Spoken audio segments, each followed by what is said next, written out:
story you are about to hear is true.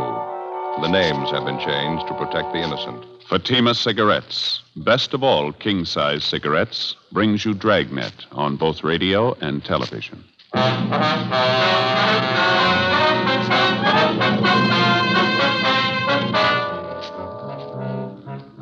You're a detective sergeant. You're assigned a homicide detail. You receive a complaint about the owner of an apartment building. He signs leases for the apartments, then he threatens to kill the tenants if they move in. Your job? Investigate. Comparison proves Fatima quality. Yes, comparison proves Fatima quality. Compare Fatima with any other king-size cigarette. 1. Fatima's length filters the smoke 85 millimeters for your protection. 2. Fatima's length cools the smoke for your protection. 3. Fatima's length gives you those extra puffs, 21% longer than standard cigarette size. And you get an extra mild and soothing smoke, plus the added protection of Fatima quality. Definitely the best quality in its class, but the same price as the cigarette you're now smoking. In Fatima, the difference is quality. Buy Fatima in the bright, sunny yellow pack. Best of all, king-size cigarettes.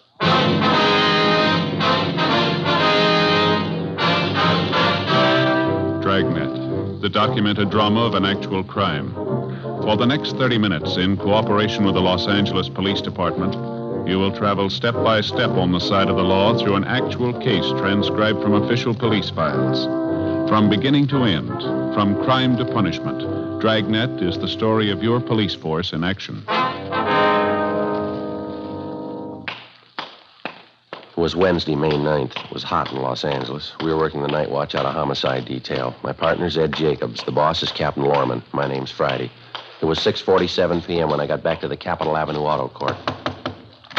Cotty's number 11. No reason in the world for it. I tried to reason with him. He wouldn't even listen. It's the craziest thing I ever saw. Yes, ma'am. Joe, did you find the phone all right? Yeah, I checked the office. Lope says they picked up Daniels a few minutes ago. They're bringing him downtown now. Oh, they got him, did they? They're going to put him in jail? Well, it depends, ma'am. It's going to take a little more investigating first. I don't see what else you need. He threatened us with a gun, me and Doris Ashby. If that isn't a crime, I don't know what is. A few more questions we'd like to ask you, ma'am, if you don't mind. A couple of things we'd like to clear up. I told you just how it happened. Doris will tell you the same thing. He's just a crazy old man, if you ask me. Ought to be put away. Did you ever have any trouble with Mr. Daniels before this afternoon, Miss Cameron? Excuse me, the baby. Yes, ma'am.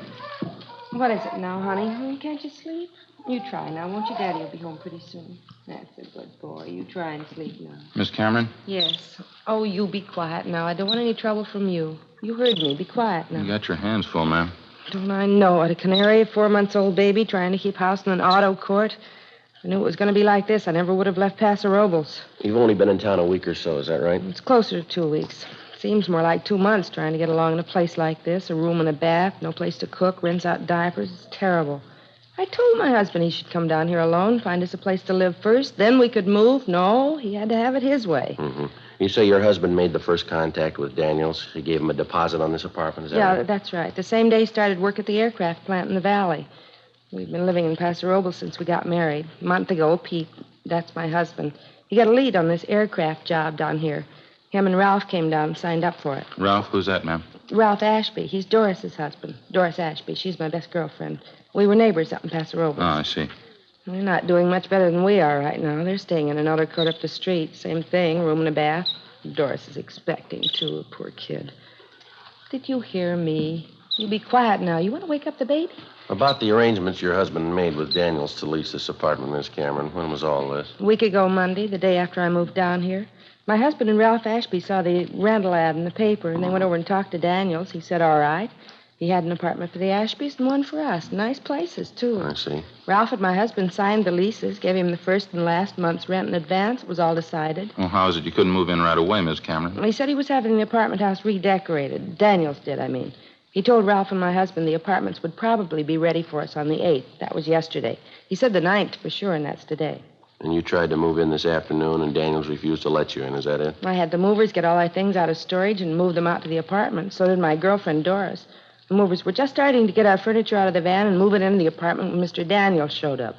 He acted like a crazy man. Well, did he give you any reasons why you couldn't move in? He tried to give us a lot of reasons. None of them made any sense. You can ask Doris. She'll tell you. She was there with me.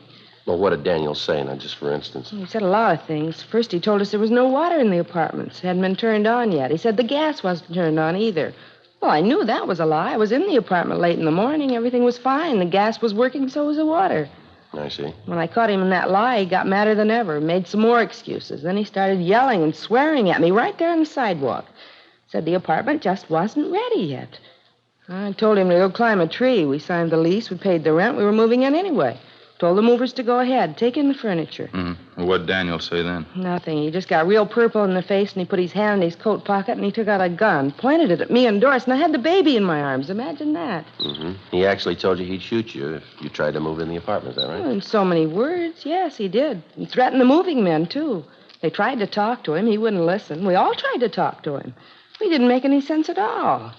I wasn't going to take any chances with the baby in my arms. Doris and I got in the car and drove away. So did the movers. They left with us. Can't say I blame them either. Yes, ma'am. That Daniels must be out of his mind. It's the only thing I can figure. A real nut. Well, did either you or your husband have any arguments with him at all before this afternoon? No, everything was fine. This afternoon was the second time I ever spoke to the man. And he had no objections to your having children or pets in the apartment? None at all. That's one of the first things my husband told Daniels when he went to look at the apartment. We had a baby and a canary. Daniel said it was all right with him. He didn't object at all. I understand there's 6 apartments in the building, Miss Cameron, that right? Yes, that's right. They're all vacant as far as I know.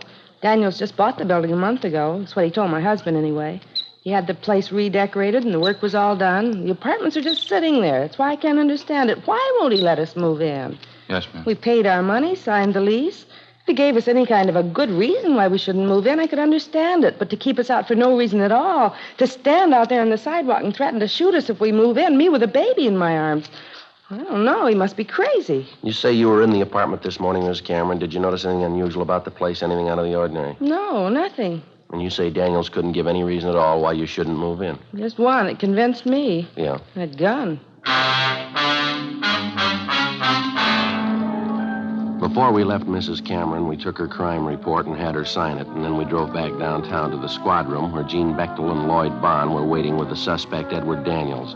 They'd already checked him through R&I. He had no previous criminal record. They gave us a .22 caliber H&R revolver along with 6 shells which had been found on the suspect at the time of his arrest. The gun had been loaded. Pawn shop records showed that the weapon had been purchased by the suspect and had been registered in his name. We had stenographer Eleanor Eastlack type up the crime report, and Ed and I took Daniels down the hall to the interrogation room. He was a small, thin man, blue eyes, gray hair. Don't know what all the fuss is about. I own the building. I can keep people out if I want to. Well, we saw the lease you signed with the Camerons. The other couple, too, they paid their rent. Why the sudden change of heart? I don't think that's any of your business. Matter between me and the tenant. It's our business when you threaten him with a gun, Daniels. Assault with a deadly weapon, that's a felony. Didn't hurt the woman. Just wanted to scare her, that's all. Just a couple of farmers anyway. Never should have given him the lease in the first place. Lousy kid with him and that bird chirping all the time. How'd you happen to have that gun with you this afternoon? Didn't happen to have it. Carry it all the time. It's my business, isn't it? Registered down here. Mean you got a permit to carry this gun? Don't need a permit. It's registered, isn't it? Who gave you the idea because the gun's registered you can carry it around your pocket? Friend of mine. Nothing wrong with it, is there? Having a gun registered is nothing more than keeping a permanent record of it. You can keep the gun in your home or in your office, but it doesn't give you the right to carry it around with you. Oh? Why didn't they tell me that when I had it registered? You were told, Mr. Daniels. You know that. Well, I don't remember it. Doesn't make much difference if you remember or not. Nobody has a permit to threaten people with a gun. Told you I wasn't going to hurt her. She just kept arguing with me. I'm a sick man, you know. Thought she was going to hit me. You mean while she was holding that baby in her arms? Now, come off it, Daniels. What's this thing all about? Told you before. I think that's my business. You signed a year's lease with the Camerons. You accepted the first and last month's rent. You took their money. You advised them they could move in this afternoon. When they try to move in, you meet them at the front door and threaten them with a gun. Now, what's it all about? None of this makes any sense. Changed my mind. I'm not ready to rent them out yet. Well, then why'd you sign that lease with the Camerons? How about it, Mr. Daniels? If there's something in that building you're trying to cover up, you might as well tell us. A couple of men out there now checking it. You can go ahead and check. I don't care. They won't find anything. Got nothing to hide. How long you lived here, Daniels? 18, 20 years. Why? Where'd you live before you came here? Ohio. Cleveland, Ohio. You ever been arrested? Yeah, a couple of traffic tickets. Cop said I went through a stop signal. I wasn't guilty, though. What's the point, anyway? What are you trying to get at? Trying to force me to let those people in that apartment? I'm not trying to force you into anything, Daniels. Business about the lease is a civil matter. That's between you and the Camerons. And what are you holding me here for? We told you. You threatened that woman with a gun. She signed an ADW report. What do you mean, ADW? Assault with a deadly weapon. Now, that's a pretty serious charge, Daniels. Didn't hurt the woman. Didn't even touch her. Pointed the gun at her, didn't you? Yeah. Gun was loaded, wasn't it? Yeah. It's capable of being fired. Yeah, but I wasn't going to shoot her, I told you. Just wanted to scare her off, get her out of there. Uh-huh. It's the truth. I wasn't going to shoot her. What do I have to do to convince you? You don't have to convince us. What do you mean? Who do I have to convince? You got your choice, a judge or a jury. Ed and I took the suspect, Edward Daniels, down to the main jail where we booked him in on suspicion of 467 PC ADW. Before he was locked up, Daniels asked us if we would take the keys to his car and the keys to his apartment house to an Oliver Randall, an employee of his who acted as a janitor and general handyman at 2 other apartment houses Daniels owned. We told him we would. After we left the main jail, we checked with the office, and then we drove out to the location of the apartment house to interview the neighbors and deliver the keys to Daniels' handyman, Oliver Randall. Other than telling us that they considered Mr. Daniels a little eccentric, the neighbors were unable to give us any additional information that might help us in the prosecution. After we finished talking to the neighbors, we went across the street to the apartment house. There were lights burning in the upper rear apartment. We tried the bell, but there was no answer. From the set of keys Daniels had given us, we found the one that fit the door and let ourselves in. We heard somebody moving around on the floor above us. We went up and found a man there who identified himself as Oliver Randall. He appeared nervous and upset. There were papers and rags scattered over the floor of the room. Oh, yeah, I was just cleaning up here. Mr. Daniels told me to be sure and clean this up, papers and junk. I see. Well, here's some keys for you, Randall. Daniels asked to get them to you. Oh, yeah, apartment house keys. Mr. Daniels was supposed to meet me here. He said 8 o'clock. I think that's what he said. I wonder where he is. You know where he is? Yeah, he's in jail.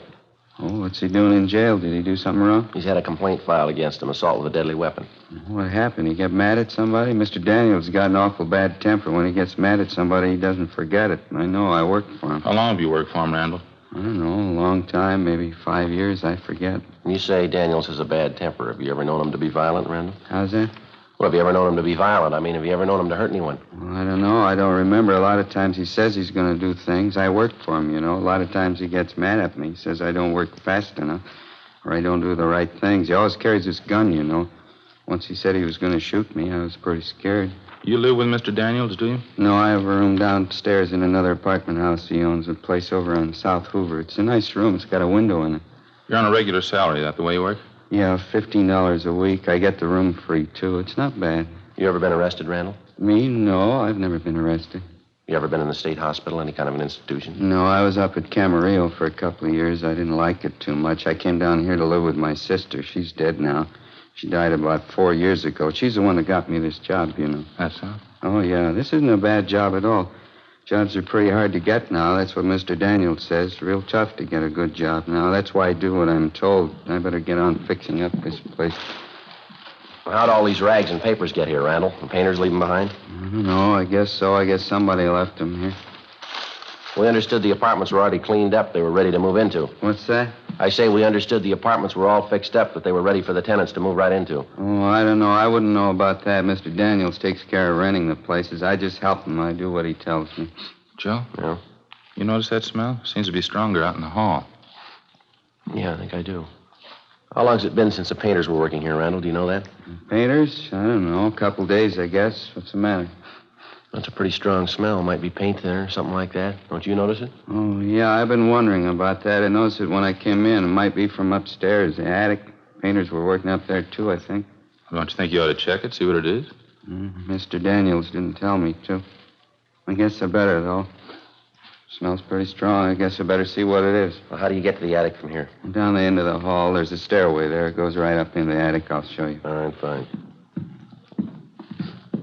Yeah, smells like gasoline or something. All the apartments are vacant, that right? No one living in the building at all? Yeah, that's right. We go up the stairs here. Mr. Daniels had the whole place worked over. Nobody here at all right now. I guess he'll be moving in pretty soon. Going to be a lot of work. Got the other 2 apartment houses to take care of, and there's going to be this place. It's going to be a lot of work. Daniels hire anyone else besides yourself to help out with the work, I mean? No, I don't think so. Just me. I keep pretty busy. Here's the attic. Yeah, this must be where it's coming from. Yeah, it's strong enough to knock you over, isn't it? The light switch is over here. Just a minute. Yeah, it's sure a mess. Papers, boxes, pile of old rags. That 5-gallon can there on the floor. Kerosene, huh? Yeah, it's just about empty, too. It's all spilled all over the floor. Mr. Daniels ain't gonna like that. He's gonna get mad. You usually keep this stuff up here, do you, Randall? No, I guess it was with the painter's stuff.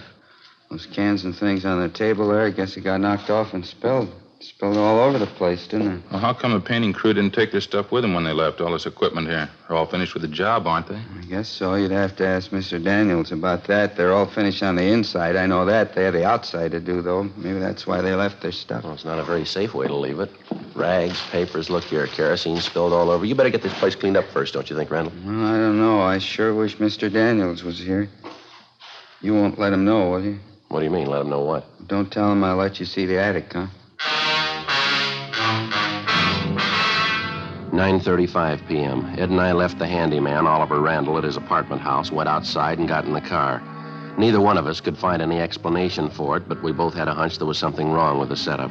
We drove to a neighborhood service station, called the office, and told them that we were going to stake the apartment house. We drove back and found a place to park where we could keep the building under surveillance without being seen. We waited. 10 p.m., 10:30, 11 o'clock. At a few minutes past 11, we saw Randall come out of the front door of the apartment, get in a blue sedan, and drive off. We followed him to an apartment building on West Pico and saw him enter a rear door. We waited. At 12:15 a.m., Ed got to a phone, called Captain Bernard at the business office, and notified him of our location. At 12:45 a.m., two men arrived to relieve us, and we briefed them on the facts. We drove back to the office, made out a 15.7 to Captain Lorman, and signed out. At 4 o'clock the next afternoon, we reported back in for work. We checked the book and found a message that the suspect, Edward Daniels, had been released from jail that morning on a writ, bail $2,500. The writ was returnable Thursday, May 10th. There was also a message in the book for us to contact Daniels' attorney, Richard Tiernan. Ed put in the call. Yes, sir. Uh-huh. I see. What's that? Yeah, I know. All right, Mr. Tiernan. Yeah, thank you. Goodbye. You were right, Joe. What do you mean? Daniels' lawyer wanted to know how serious the charges are. He says Daniels is pretty upset. Seems he had some trouble lately. His insurance company. What's the matter? You have an accident? The insurance company doesn't seem to think it was an accident. Happened 2 months ago at an apartment house over on South Union. Yeah. Burned down.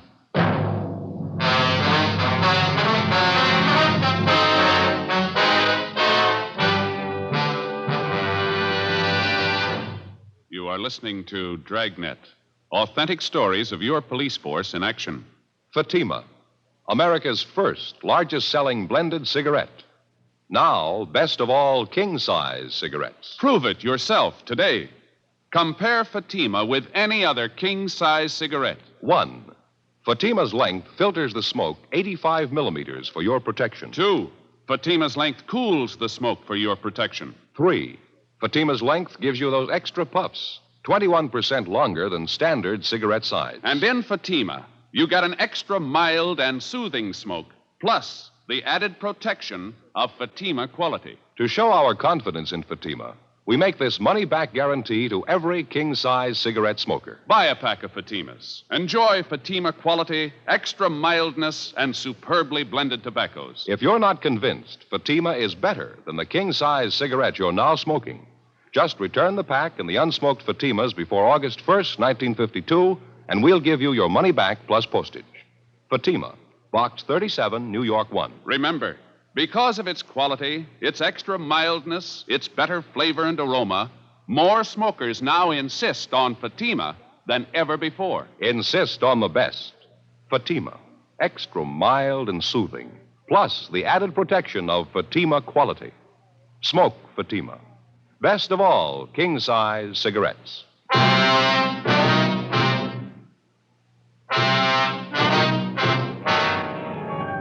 Thursday, May 10th, 4:30 p.m. We contacted the fire department's arson squad to find out if the fire at Daniels' apartment house on South Union Avenue 2 months before was under investigation. After checking back, they told us investigators from the arson squad had found a large amount of kerosene to be present in some of the burned timbers found in the debris after the fire was put out. They said that Mr. Daniels had admitted after the fire that the apartment building had been recently redecorated and that kerosene, paint, and other inflammables had been stored in the attic of the building. Ed and I contacted the insurance adjuster handling the case, a Snyder Peebles, and he told us there wasn't any doubt in his mind that the fire at Daniels' apartment house 2 months before was of incendiary origin. But he said so far the investigators were unable to prove it. The one thing that seemed to puzzle him was if Daniels planned on burning down the building Why did he go to the trouble and expense of redecorating first? Well, as soon as it was dark, Ed and I drove out, relieved the men on stakeout at the apartment house on West Pico, where the handyman, Oliver Randall, had his room. They reported no unusual activity during the day. 7:32 p.m., Randall came out of the apartment house, got in a car, and drove off. We followed him.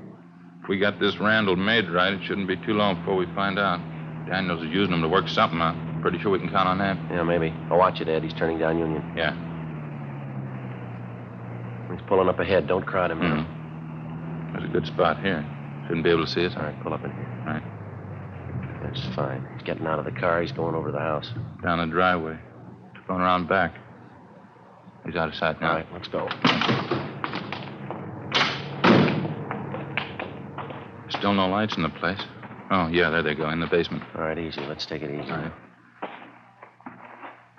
Yeah, I think I can see the back door from here. All right, come on, easy now. What is it? All right, easy with this door, Ed. Don't let it bang. Where now?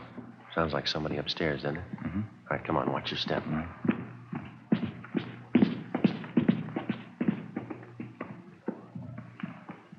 Come on, next floor up. Yeah.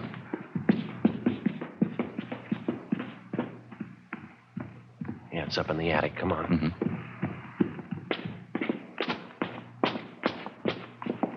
All right, come on.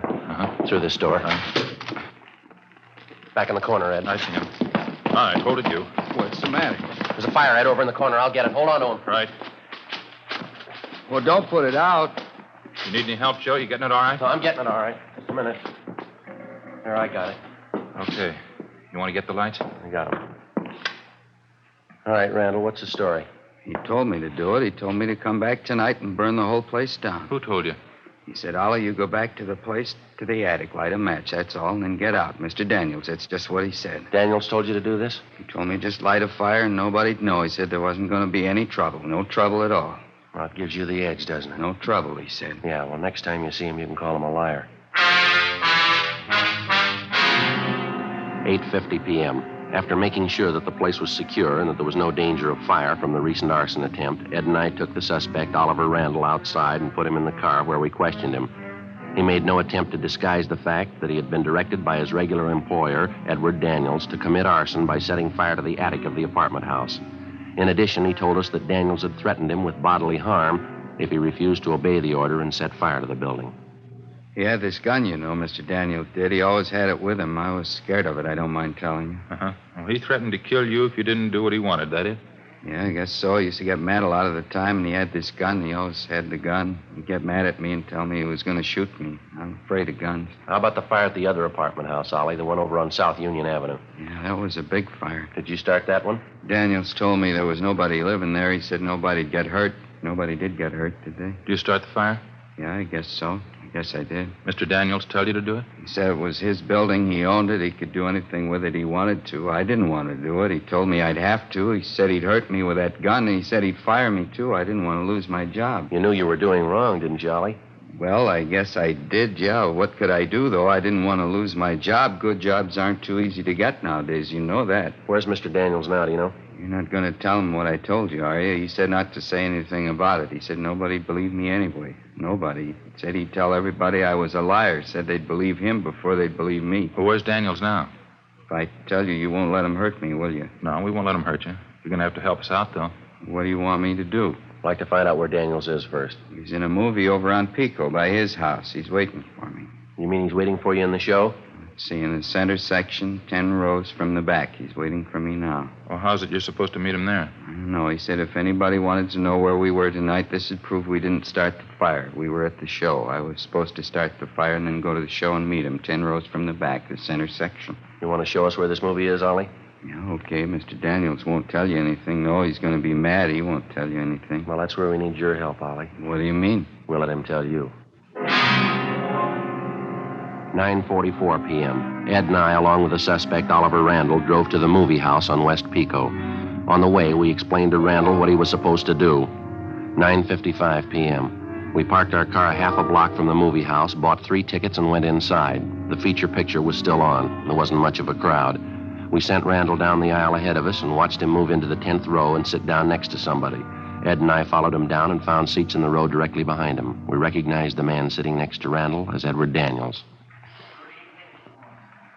Hello, Mr. Daniels. I did it just the way you told me up in the attic. It was okay. Nobody saw you? You didn't have any trouble at all? No, it was okay. I don't feel so good about it, though. What do you mean? What are you talking about? I don't know. Maybe somebody might find out. Don't you think we'd get in trouble if they found out? You just keep your mouth shut. I'll attend to that. Nobody's going to find out. All right, Daniels, you mind coming outside? We'd like to talk to you. What?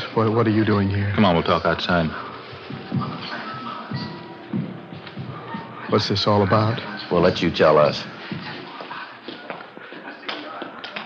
All right, what do you want? You arresting me? That's right, mister. Why? What's it supposed to be this time? Think you know, arson, conspiracy. Caught Randall here, caught him right in the act. He told us the whole story. What? Ollie? What story? What is this? I told you I didn't want to do it, Mr. Daniels. I told you we'd get in trouble. Fool, stupid fool. Should have known better. Yeah, you should have. Just 2 questions for you, Daniels. Why'd you burn down your own property? Why'd you redecorate the buildings first? I never forgot it. Told him when it happened, I wouldn't forget it as long as I lived. What do you mean? Forget what? 24 years ago, I was just starting out. A small store back in Ohio burned down. Real fire. Lousy insurance company that wouldn't believe me. Had to sue. Lost the whole thing. Had to start all over again. I told him I'd never forget it. Told him I'd make him pay. And you've been nursing this grudge for 24 years? Why not? Why shouldn't I? Lost everything I had. Well, why'd you redecorate the apartment houses if you planned to burn them down? Simple. Gave me a good excuse. I could have all those things stored in the buildings. Paint, kerosene. Besides, who'd think I'd burn down the building right after I got done redecorating? Not a bad idea. Worked pretty good, didn't it? Yeah, you're going to jail. You figured.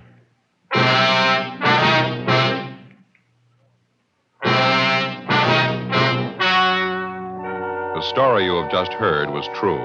The names were changed to protect the innocent. On August 18th, trial was held in Superior Court, Department 86, City and County of Los Angeles, State of California. In a moment, the results of that trial. And now, here is our star, Jack Webb. Thank you, George Fenneman. Friends, comparisons are often very helpful in modern police work. Now, for instance, a suspect may be identified by comparing his M.O., or method of operation, with the known facts of a case. Comparisons are important to you in choosing your king-size cigarette. Compare Fatima for quality. You'll find Fatima's length filters the smoke 85 millimeters for your protection. Cools the smoke for your protection. Fatima's length gives you those extra puffs, 21% longer than standard cigarette size. And you get an extra mild and soothing smoke, plus the added protection of Fatima quality. Buy Fatima. I'm convinced that you'll agree Fatima is the best of all king-size cigarettes.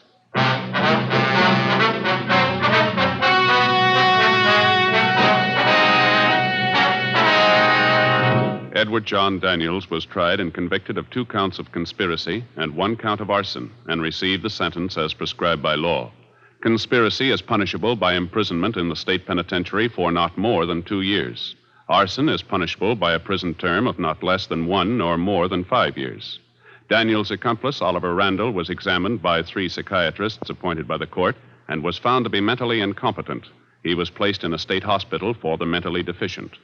The charge of assault with a deadly weapon against Edward Daniels was dismissed.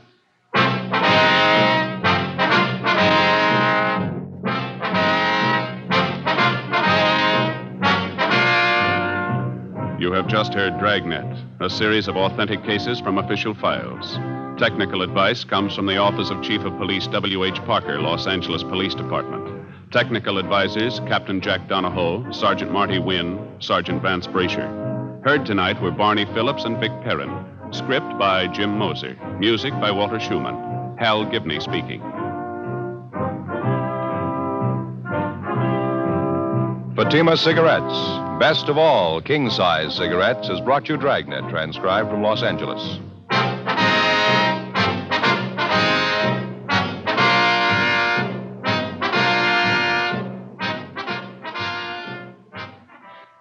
Now, it's Counter Spy on NBC.